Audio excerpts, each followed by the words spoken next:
प्रिय विद्यार्थियों, आज हम मानव भूगोल के मुख्य सिद्धांतों के ऊपर चर्चा करेंगे। इससे पूर्व वाले वीडियो में हमने मानव भूगोल का विषय क्षेत्र और मानव भूगोल के तथ्यों के बारे में विस्तार से चर्चा की थी। आज हम मानव भूगोल के मुख्य सिद्धांतों का अध्ययन करेंगे। मैं doctor H.N.. Kohli, associate professor भूगोल विभाग, राजकीय कला महाविद्यालय कोटा।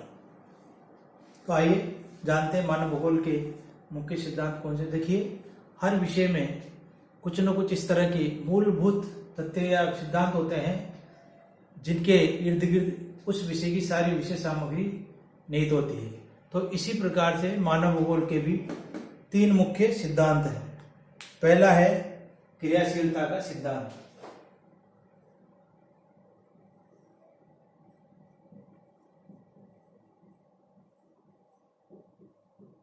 क्रियाशीलता का सिद्धांत।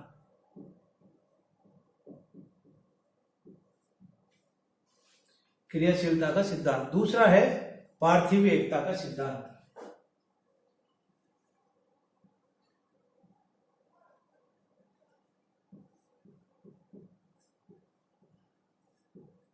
पार्थिव एकता का सिद्धांत। और तीसरा है वातावरण समायोजन का सिद्धांत।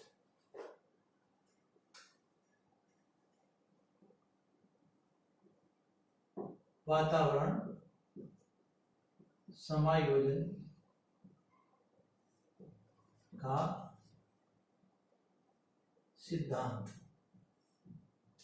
तो ये तीन मुख्य सिद्धांत मानव भूगोल के मुख्य सिद्धांत है। पहला क्रियाशीलता का सिद्धांत, दूसरा पार्थिवता का सिद्धांत और तीसरा वातावरण समायोजन का सिद्धांत। तो आते हैं हम इसकी डिटेल में चर्चा करते हैं। सबसे पहले हम लेते हैं क्रियाशीलता का सिद्धांत। देखिए, मनुष्य इस पृथ्वी पर रहता है, उसमें विभिन्न प्रकार के भौतिक सांस्कृतिक वातावरण पाए जाते हैं। तो मनुष्य इन वातावरण के तत्वों के साथ में विभिन्न प्रकार के जो है अपने क्रियाकलाप करके और फिर एक नए भूदृश्य का निर्माण करता है। तो उनके आधार पर ही हम विभिन्न प्रकार के क्षेत्रों में विभिन्नताएं देखते हैं और उसके साथ ही जो विभिन्न प्रकार के भूदृश्यों का विकास होता चला जाता है। क्योंकि पृथ्वी पर विभिन्न प्रकार के भौतिक तथ्य, जो वातावरण के तथ्य वो हैं, तो वो सारे के सारे मनुष्य के जीवन को, उसकी क्रियाकलापों को प्रभावित करते हैं। तो इस कारण से उसी की विभिन्नता के साथ साथ है जो विभिन्न प्रकार के भूदृश्यों का निर्माण होता चला जाता है। तो जो जिन तथ्यों के ऊपर सारे के सारे मतलब से मनुष्य का जीवन निर्भर करता है, वो सारे, चाहे वो भौतिक जगत के तथ्य हो, चाहे सांस्कृतिक वातावरण के तथ्य हो, उन सब में निरंतर क्रियाशीलता होती रहती है। वो सारे के सारे परिवर्तित होते रहते हैं। ऐसा नहीं है कि स्थिर हो, जैसे हम आज पृथ्वी को देख रहे हैं कि जैसे इस तरह से, लेकिन पृथ्वी के ऊपर, पृथ्वी के धरातल में, पृथ्वी के वातावरण में, जलवायु दशाओं में विभिन्न प्रकार के जो भी भौतिक तत्व हैं, उन सब में भी निरंतर क्षण प्रतिक्षण परिवर्तन होता रहता है। आपस में वो एक दूसरे से क्रियाशीलता का मतलब सिद्धांत के रूप में वो कार्य करते हैं। यानी हमें कोई भी तथ्य स्थिर नजर नहीं आएगा। अगर हम गौर से देखेंगे तो सब में कुछ न कुछ परिवर्तन होता रहता है। चाहे जैसे पर्वतीय भागों को लें, हम मैदानों को लें, पठारों को लें, कोई भी भौतिक तथ्य, धरातल से संबंधित, जलवायु से संबंधित, जल राशियों से संबंधित, वातावरण से संबंधित, वायुमंडल से संबंधित जितने भी वातावरण के जो तथ्य हैं, उन सब में क्रियाएं, प्रतिक्रियाएं होती रहती है और उसके कारण से वो निरंतर परिवर्तनशील होते रहते हैं। तो ये जो मानव भूगोल का मुख्य सिद्धांत है क्रियाशीलता का सिद्धांत। अब ये जो परिवर्तन प्रकृति का नियम है और प्रकृति के तत्वों में निरंतर परिवर्तन होता रहता है। तो इस बात को हम इस प्रकार से समझें, जैसे क्रियाशीलता का सिद्धांत हम पढ़ रहे हैं, तो जो प्रकृति है वो अनेक कारकों पर निर्भर करती है। प्राकृतिक जो वातावरण वो अनेक कारकों पर निर्भर करता है। जैसे पहला, भौतिक शक्तियां।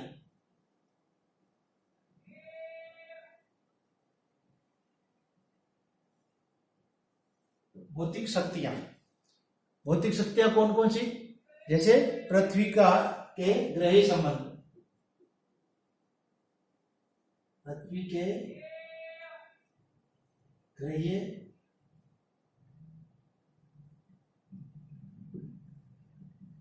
संबंध, यानी जो पृथ्वी है उसका अनेक, जो सौरमंडल है उसके अनेक ग्रहों से उसका संबंध होता है। तो जो वो पृथ्वी अन्य ग्रहों से संबंध रखती है, तो उन सब की गतियों के कारण से और उन सब के अंतर संबंध के कारण से पृथ्वी में भी विभिन्न प्रकार की हम परिवर्तन देख सकते हैं। जैसे ऋतुओं के परिवर्तन है, जलवायु के परिवर्तन है, दिन रात का बनना है और अनेक ज्वार भाटा का आना है। इस प्रकार से जो है पृथ्वी के जो अन्य ग्रहों से जो संबंध है उसके फलस्वरूप हम देख सकते हैं कि निरंतर क्रियाशीलता का सिद्धांत हमें दिखाई देगा। अन्य ग्रहों के गतियों के कारण से पृथ्वी पर वायुदाब पेटियों का बनना है, ज्वार भाटा का आना, तापमान में परिवर्तन है, वायुदाब पेटियों का खिसकना है, दिन रात बनना, ये सब जो चीजें हैं वो पृथ्वी के अन्य ग्रहों से संबंध के कारण से होता है। दूसरा देखें हम, जिसके कारण से निरंतर परिवर्तन हम देख सकते हैं कि पृथ्वी की आंतरिक शक्तियां, पृथ्वी की आंतरिक शक्तियां, आप लोगों ने भौतिक भूगोल के अंतर्गत इसको विस्तार से पढ़ा भी होगा, लेकिन फिर यहां थोड़ा सा हम बात कर लें। जो पृथ्वी के जो ऊपरी आवरण है या पृथ्वी का जो धरातल है उसमें निरंतर परिवर्तन के लिए पृथ्वी की आंतरिक शक्तियां मुख्य रूप से जिम्मेदार होती है। देखिए, दो तरह की शक्तियां होती है, बाह्य शक्ति और आंतरिक शक्ति। तो आंतरिक शक्ति के कारण से पृथ्वी में विभिन्न प्रकार के आप है जो परिवर्तन देख सकते हैं। जैसे महाद्वीपों का बनना है, इसी तरह से पृथ्वी के धरातल पर पर्वतों का उठ जाना, या जैसे अपर्दन हो जाना, अपक्ष हो जाना, इस तरह की जो पृथ्वी के ऊपर जो परिवर्तन आते हैं वो पृथ्वी की आंतरिक और बाह्य शक्तियों के कारण से हम परिवर्तन देख सकते हैं। तो इस प्रकार से हम कह सकते हैं कि जो क्रियाशीलता के सिद्धांत में जो पृथ्वी की आंतरिक शक्तियां हैं वो भी बहुत महत्वपूर्ण अपना स्थान रखती है। इसमें जैसे महादेश जनक बल, अंतर्जात बल, कई तरह की जो शक्तियां हैं वो फोर्सेज वो इसमें काम करती है और पृथ्वी के धरातल को परिवर्तित करती रहती है। पर्वतों का बढ़ जाना, कहीं पर है जो पठार निर्मित हो जाना और उनमें भी परिवर्तन हो जाना। इसी तरह से ऊंचे ऊंचे पर्वतों पर निरंतर अपक्षय और अपर्दन की शक्तियां कार्य करती रहती, जिसके कारण से उनका घर्षण हो जाना, वो किसी भी स्थल भाग का नीचा हो जाना, ऊपर उठ जाना, ये सारे के सारे विभिन्न प्रकार के बलनों का निर्माण हो जाना, ये सारी की सारी जो है क्रिया है वो पृथ्वी की आंतरिक और बाह्य शक्तियों के कारण से होती रहती है। तो ये भी निरंतर क्रियाशीलता के सिद्धांत को स्पष्ट करती है और परिवर्तन जो प्रकृति का नियम है उसको स्पष्ट करती है। तीसरी है सौर शक्ति।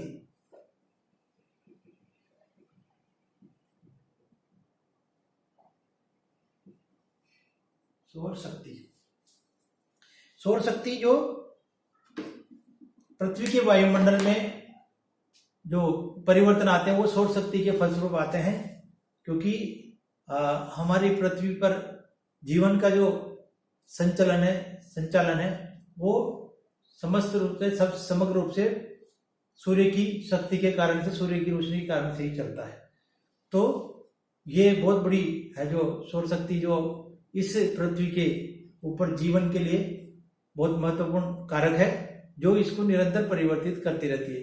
तो वायुमंडल में जितने भी चेंजेज आते हैं वो इसी शक्ति के कारण से हम देख सकते हैं। तापमान, वर्षा, वायुदाब और अन्य तमाम जैसे जो घटक हैं जिसके कारण से पृथ्वी के ऊपर जो प्रभाव पड़ता है वो सारा का सारा इसके कारण से ही हम देख सकते हैं। विभिन्न प्रकार के जैसे ऋतुओं के परिवर्तन, विभिन्न प्रकार के है जो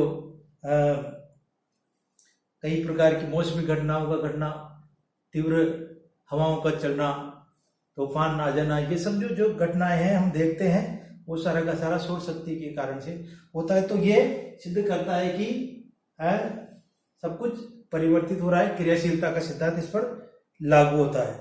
चौथी है गुरुत्वाकर्षण शक्ति।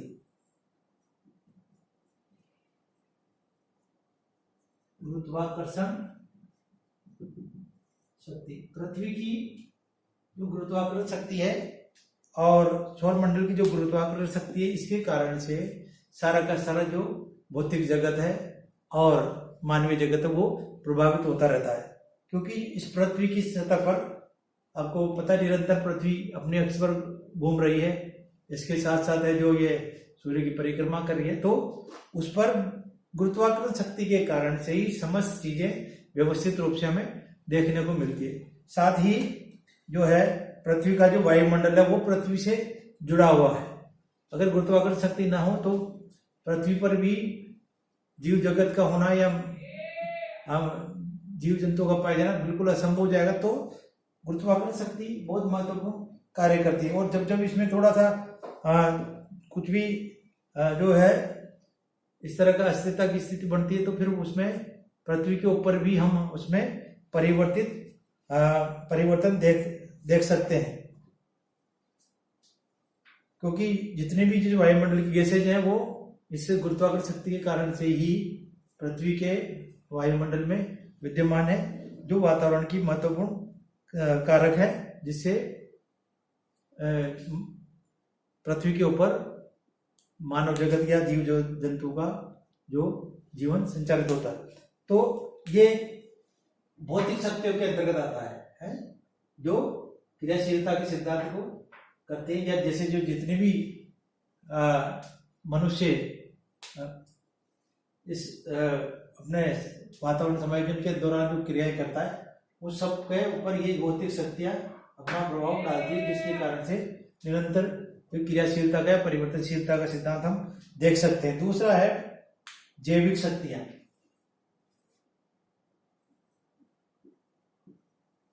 जैविक शक्तियां ये भी क्रियाशीलता के सिद्धांत को सिद्ध करती है।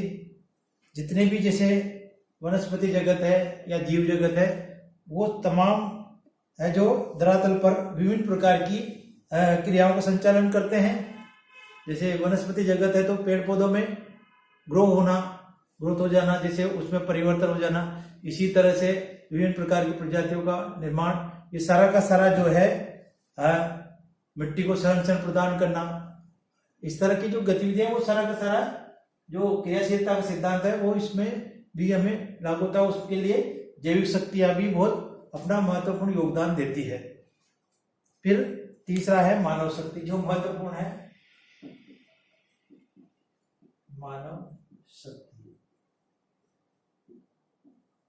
देखिए भौतिक शक्तियां और जैविक शक्तियां तो कार्य करती है, पर मनुष्य की जैविक शक्तियों में, हालांकि मनुष्य भी जीव जगत का ही पार्ट है, लेकिन क्योंकि अन्य जीव जंतुओं और अन्य जैविक शक्तियों की तुलना में मनुष्य जो है वो ज्यादा प्रभावकारी या कारक है।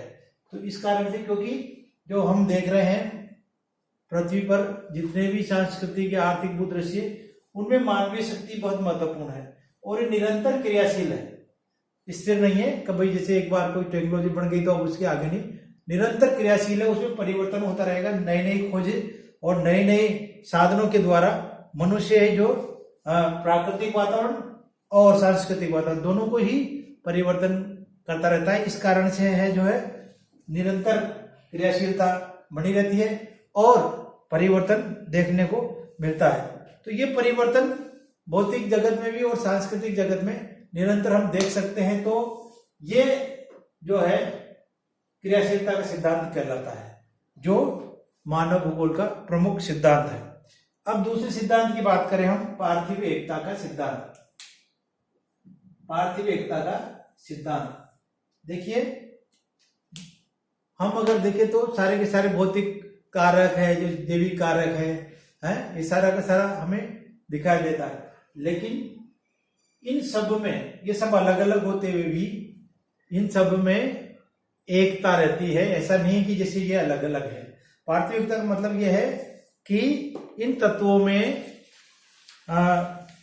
एक दूसरे पर ये एक तरीके से जो है एक दूसरे को प्रभावित करते हैं। क्रिया प्रतिक्रिया का सिद्धांत है। तो जैसे मान लीजिए जलवायु है, जलवायु अनेक कारकों पर निर्भर करेगी, तो वो अनेक कारकों से प्रभावित होगी। जैसे मान लीजिए जलवायु एक तरीके से वनस्पति जगत को प्रभावित करती है प्रत्यक्ष रूप से, तो अप्रत्यक्ष रूप से वनस्पति जगत भी जलवायु को प्रभावित करता है। जैसे वर्षा के कारण से आपको, जैसे जहां पर जैसे भूमध्य रेखीय प्रदेशों में अत्यधिक वर्षा, ऊंचे तापमान के कारण से सदाबहार वन मिलेंगे। तो जब वनस्पति है वो वर्षा को ज्यादा प्रभावित करती है। हम देखते भी सुनते भी आए कि जहां पर सघन वनस्पति होती है वहां पर वो बादलों को आकर्षित करने में महत्वपूर्ण योगदान देती है, जिसके कारण से जहां पर वनस्पति ज्यादा है, जहां पर सघन वन है, वहां पर वर्षा अच्छी होती है। तो इस प्रकार से एक दूसरे से जुड़ा हुआ विषय है और इनमें एक तरीके से यूं कहे कि जैसे एकता स्थापित मिलेगी आपको, तो ये पार्थिव एकता का सिद्धांत कहलाता है। ऐसे कई है, जैसे मान लीजिए विभिन्न प्रकार की मिट्टियों का निर्माण है। तो जैसे उपजाऊ मिट्टियां, वनस्पति जहां पर होती है तो वहां उपजाऊ मिट्टियां भी मिलती है। इसी तरह से उपजाऊ मिट्टियों में अच्छी वनस्पति पैदा होती है। तो इस प्रकार से एक दूसरे से जुड़े हुए विषय हैं। हम्बोल्ट महोदय ने इस सिद्धांत का पक्ष लेते हुए कहा है कि पृथ्वी के धरातल पर निर्मित किसी भी भूदृश्य के निर्माण में वनस्पति का महत्वपूर्ण स्थान होता है। हम्बोल्ट ने अपनी पुस्तक कॉस्मोस में पृथ्वी को एक जैविक तथा अभिव्यक्त इकाई मानते हुए लिखा है कि संपूर्ण प्रकृति में एक ध्रुव से दूसरे ध्रुव तक एक ही आत्मा व्याप्त है, एक ही जीवन पत्थर, पौधों और यहां तक कि जानवरों और मनुष्य में भी प्रवेश लिए हुए मिलता है। तो इस प्रकार से है जो ये एक पार्थिव एकता को दिखाता है। तीसरा सिद्धांत है वातावरण समायोजन का सिद्धांत। देखिए, पृथ्वी पर जितने भी भूदृश्य हैं उनमें जो विकास का हम देखेंगे तो वो वातावरण समायोजन का परिणाम है। एक तत्व से दूसरा तत्व प्रभावित होता ही है, जैसा कि हमने पार्थिव एकता में उसमें कैसे हम देखा। तो इसी तरह से मनुष्य ने